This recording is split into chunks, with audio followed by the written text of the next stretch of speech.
ಬಿಜೆಪಿಯಿಂದ ದೀಪಕ್ ಕುಮಾರ್ ಶೆಟ್ಟಿ ಅವರನ್ನ ಉಚ್ಚಾಟನೆ ಮಾಡಲಾಗಿದೆ. ಉಡುಪಿಯ ಬೈಂದೂರು ಬಿಜೆಪಿಯ ಮುಖಂಡರು, ಮಾಜಿ ಬೈಂದೂರು ಬಿಜೆಪಿ ಘಟಕದ ಅಧ್ಯಕ್ಷರು ಕೂಡ ಹೌದು, ನಿಕಟಪೂರ ಅಧ್ಯಕ್ಷರಾಗಿದ್ದರು ಅವರು, ರೈತ ಮುಖಂಡರು ಕೂಡ ಹೌದು.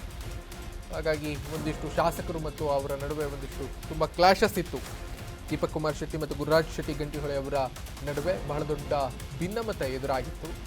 ಸೊ ಆ ಸಂದರ್ಭಕ್ಕೆ ಈಗ ಅವರನ್ನ ಪಕ್ಷ ವಿರೋಧಿ ಚಟುವಟಿಕೆಗಳ ಆರೋಪದ ಹಿನ್ನೆಲೆ ಅವರನ್ನ 6 ವರ್ಷಗಳ ಕಾಲ ಉಚ್ಚಾಟನೆಯನ್ನು ಮಾಡಿ ಈಗ ಅಧ್ಯಕ್ಷೆ ಅನಿತಾ ಆರ್ಕೆ ನೋಟಿಸನ್ನು ಕೊಟ್ಟಿದ್ದಾರೆ. ಬೈಂದೂರು ಬಿಜೆಪಿ ಮಂಡಲದ ಅಧ್ಯಕ್ಷೆ ಅನಿತಾ ಆರ್ಕೆ ಪಕ್ಷದ ಮುಖಂಡರು ನೀಡಿದಂತಹ ಸೂಚನೆಯನ್ನು ಉದ್ದೇಶಪೂರ್ವಕ ನಿರ್ಲಕ್ಷಿಸಿದ ಆರೋಪ ಈಗ ದೀಪಕ್ ಕುಮಾರ್ ಶೆಟ್ಟಿ ಅವರ ಮೇಲೆ ಬಂದಿರೋದು.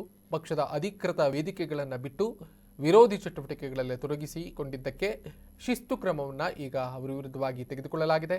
ಪಕ್ಷದ ನೇತೃತ್ವದ ವಿರುದ್ಧ ನಿರಂತರ ಅವಮಾನಕಾರಿ ಹೇಳಿಕೆಗಳನ್ನು ನೀಡುವುದು, ಕಾರ್ಯಕರ್ತರಲ್ಲಿ ಗೊಂದಲ ಮೂಡಿಸಿರುವಂತಹ ಆರೋಪ ದೀಪಕ್ ಕುಮಾರ್ ಶೆಟ್ಟಿ ಅವರ ಮೇಲಿತ್ತು. ಪ್ರಾಥಮಿಕ ಸದಸ್ಯತ್ವದಿಂದ ಈಗ ಅವರನ್ನು ವಜಾಗೊಳಿಸಿದ್ದಾರೆ. ಇವರೆಲ್ಲರೂ ಕೂಡ ಕಾಂಗ್ರೆಸ್ಸಿಂದ ಈಚೆಗೆ ಬಂದವರು. ಅದಾದ ಬಳಿಕ ಕಾಂಗ್ರೆಸ್ ಬಿಜೆಪಿಯಲ್ಲಿ ಬೈಂದೂರು ವಿಧಾನಸಭಾ ಕ್ಷೇತ್ರದ ಟಿಕೆಟ್ ಆಕಾಂಕ್ಷಿಗಳ ಕೂಡ ಆಗಿದ್ರು 2023ರ ವಿಧಾನಸಭಾ ಚುನಾವಣೆಗೆ. ಬಟ್ ಟಿಕೆಟ್ ಗುರುರಾಜ್ ಗಂಟಿಹೊಳೆ ಅವರ ಪಾಲಾಗಿತ್ತು. ಅದಾದ ಬಳಿಕ ಇವರು ಮಂಡಲದ ಅಧ್ಯಕ್ಷರಾಗಿದ್ದರು, ರೈತ ಮುಖಂಡರು ಕೂಡ ಆಗಿದ್ದರು. ಸಮೃದ್ಧ ಬೈಂದೂರು ಅಂತ ಗುರುರಾಜ್ ಗಂಟಿಹೊಳೆ ಅವರು ಮಾಡಿದ್ರೆ ಇವರೊಂದು ಕಂಬಳ ಆಯೋಜನೆ ಆತೆಲ್ಲ ಬಹಳ ದೊಡ್ಡ ಮಟ್ಟದಲ್ಲಿ ಕಾರ್ಯಕ್ರಮಗಳ ಆಯೋಜನೆ ಮಾಡುವುದರ ಮುಖೇನವಾಗಿ ಇಬ್ಬರ ನಡುವೆ ಬಹಳ ದೊಡ್ಡ ಕ್ಲಾಶಸ್ ಆಗಿತ್ತು.